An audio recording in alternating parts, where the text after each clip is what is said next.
Ang pagsiserve sa Panginoon, hindi naman kalungkutan. Kundi pagsiserve sa Panginoon is merong kagalakan at pribiliyo natin yun.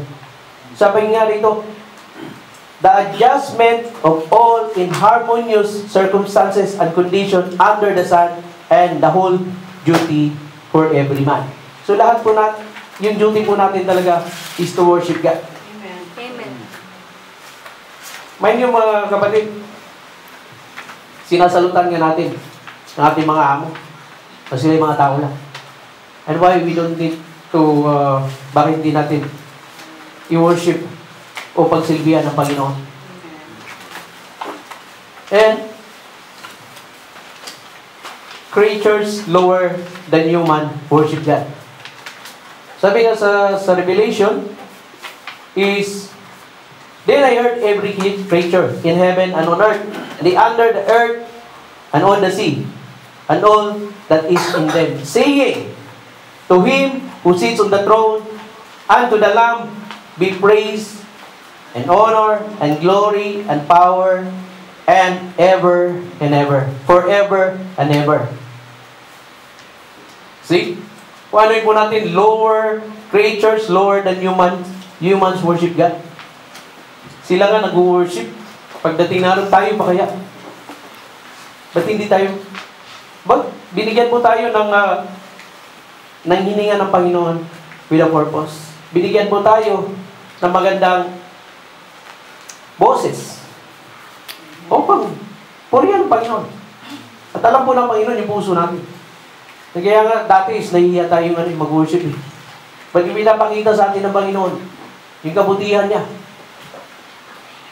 Nasa Panginoon is wala pong pangit yung boses. Basta tama yung puso natin. Kaya nga tayo andito kasi tinama na ng puso. Tinama na ng Panginoon yung puso natin. Amen. Amen? Amen. Wala po pumunta rito na hindi pa tama ang puso. Kasi pag hindi pa po tama ang puso natin, is malamang hindi pa tayo pinapasok ng Panginoon. Hindi pa tayo niya pinatuloy. Kaya pag-encounter muna sa atin ng Panginoon sa labas. Pero dito talagang tinama na ng Panginoon yung puso natin. And He is the greatest one who is. Sabi nga rito, do you not know? Have you not heard the everlasting God? The Lord, the Creator of the ends of the earth, does not become tired and grow weary. There is no searching of His understanding. Kapatid, kung tayo po'y nangihina dahil sa trabaho, so kung anong mga sitwasyon ng buhay natin, alalahanin po natin that God does not become tired and grow weary. There is no searching of His understanding. Tawagin lang po natin ang Panginoon at bibigyan niya tayo ng kalakasan. Amen. Sabi nga sa Philippians 4:13, I can do all things through Christ who strengthens me. Ang Panginoon po nagbibigay sa atin ng kalakasan. Minsan napapagod tayo. Pero, and all the time talaga napapagod tayo kasi mga tao lang tayo. Katawan lupa natin. But, God is faithful. Binibigyan niya tayo ng kalakasan in spiritual upang tayo ay patuloy na mag-worship sa Kanya. Because our God, He is good to us. Sabi nga, in Psalm 103 verse 1 to 5, bless, affectionately, gratefully, praise the Lord, O my soul, and all that is deepest within me, bless His holy name. Inulit pa, bless, affectionately, gratefully, praise the Lord, O my soul, and forget one of all His benefits. Pag-ising pa lang natin, hindi tayo pinabayaan ng Panginoon. Binigyan niya tayo kagad ng hininga. Yung pag-ising natin, hindi tayo nag-aagaw ng hininga. And sabi nga rito in verse 3, who forgives every one of all your iniquities. And praise God. Totoo naman. Na when we confess our sins, He forgives every one of all our iniquities, who heals each one of all your disease. He is our Jehovah Rapha. He is the ultimate healer.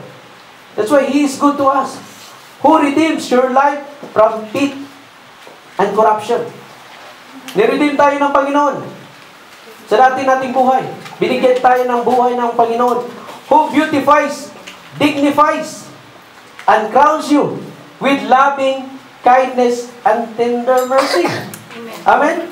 Who satisfy your mouth, your necessity and desire at your personal age and situation with good, so that your youth renewed is like an eagle, strong, overcoming, soaring. Ganun ka buti ang Panginoon sa atin, mga kapatid. Hindi ba tayo lagi magagalak? Na lagi tayo binibigyan ng Panginoon ng pag-asa. Pag hindi po tayo nakinig sa Kanyang salita, we will miss the opportunity na maano natin yung pangako sa atin ng Panginoon. Kasi pag nakikinig tayo ng salita, pag meron tayong nagawang hindi ayaya sa Kanya, akala natin is talagang yung wrath niya is mano sa atin. But sabi niya rito, with loving kindness and tender mercy. If we have, yung puso natin is merong heart of repentance, hindi tayo pababayaan ng Panginoon.